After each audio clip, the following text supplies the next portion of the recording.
Start strong, finish strong. Wolf is always scratching. Let's roll. Up at 3:45 a.m., cardio by 4:45 a.m., hitting the iron by 6:15 a.m., in my pickup truck by 7:15 a.m., heading to work, ready to get after it, ready to shoot. There's no substitute for hard work. I'm gonna make something out of myself, but it's gonna be so good, it's bad.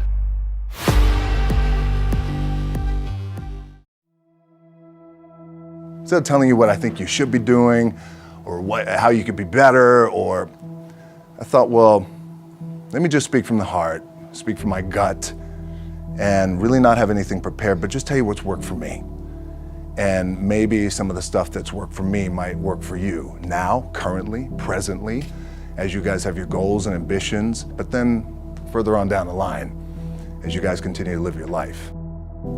This idea and this notion that you could be anything you want, and you can accomplish anything you want, right? We hear that. You've heard that from the time you were little boys.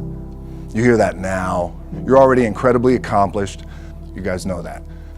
The thing that has worked for me is to remember the hard times. So, and I'm sure you guys all have your processes. And again, I'm going to tell you what's worked for me. So before a big movie comes out, before, back in the days when I was wrestling with WWE, a WrestleMania match, anything big that would happen, I would always take a moment and I'd just remind myself, all right, I was evicted when I was 14. We were kicked off the island. We couldn't live in Hawaii. Had no place to live. A lot of shit happened then when I moved to Nashville. I was arrested multiple times by the time I was 16 years old. I would remember that, and it allows me then to be present in the moment and understand, holy, the stuff I have around me right now, this is the shit that I dreamed of when I was a kid. I am here. I played for University of Miami, played for great teams. Warren Sapp, Ray Lewis, they were my teammates. They were balling. Warren Sapp was playing tight end that time. I was starting defensive tackle. Yeah, they moved him over to D-line. And he looked at me, he's like, yo, dude, I'm gonna take your spot. And I said, you ain't taking my spot. He said, I'm gonna take your spot. I said, no, you ain't. We battled, and he took my spot. Now you can imagine how that with me, because there goes my opportunity. He went in, switched to defensive tackle, lit the world on fire. Well, what that did, it crushed me, it crushed my dreams. I had a piss poor senior year, zero production, no NFL, no combine invite, nothing. Finally went to the CFL, Calgary Stampeders, making $250 a week Canadian. Now, I had to send that home to my wife at that time. Had no money.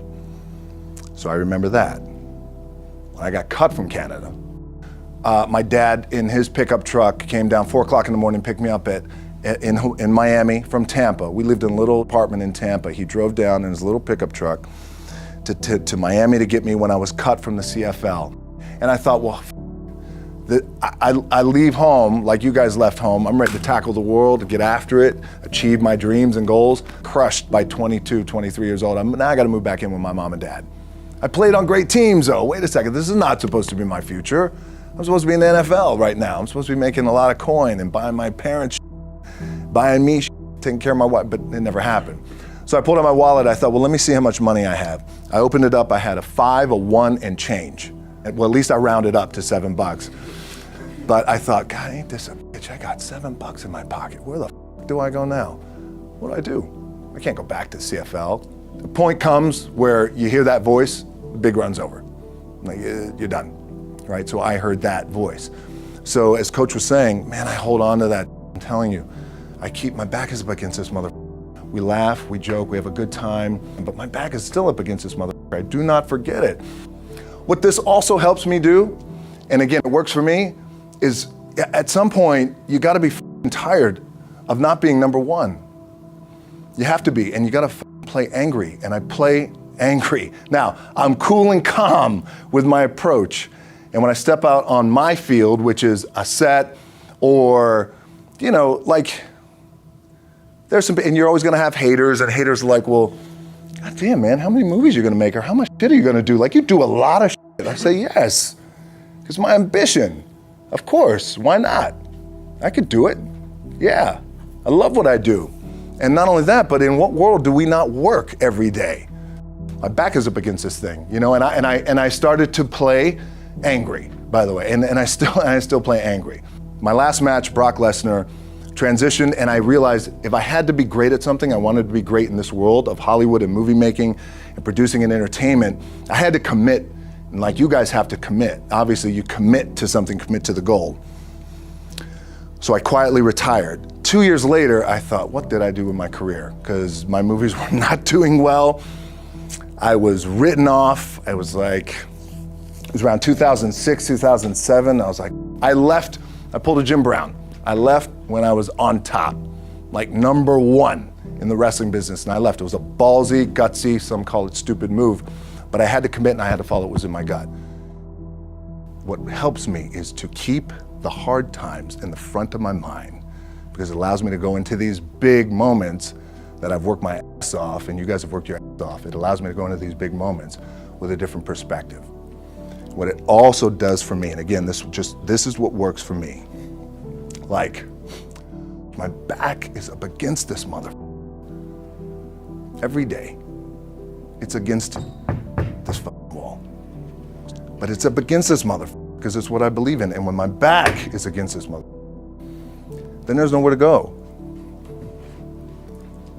But that way. That's it.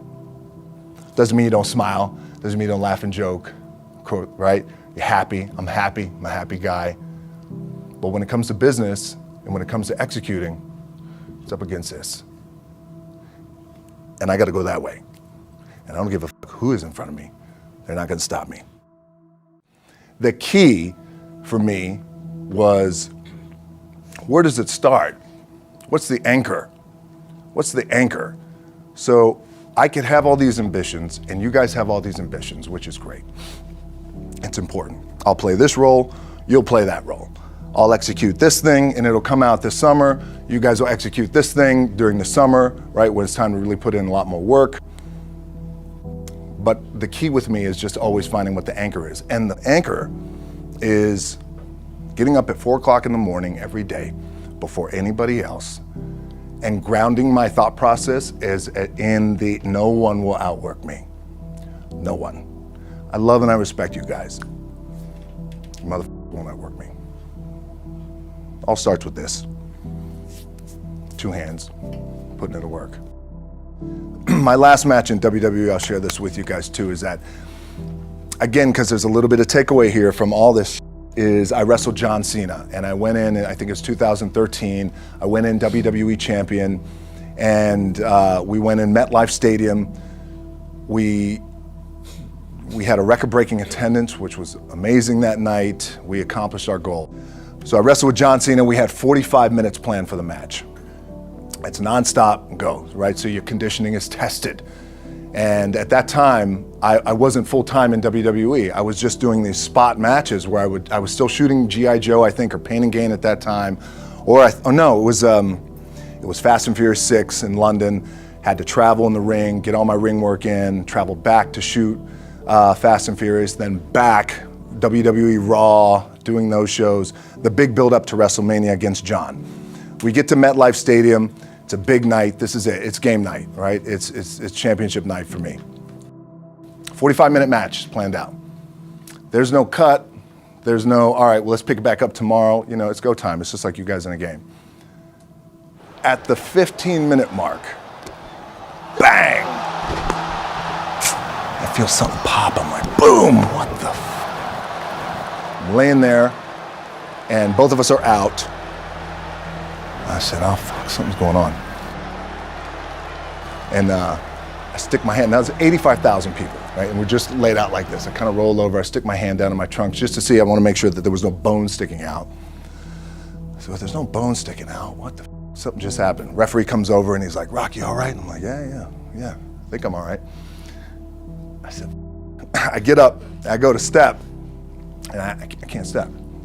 I can't do this. I have to use my leg like momentum. I gotta do that.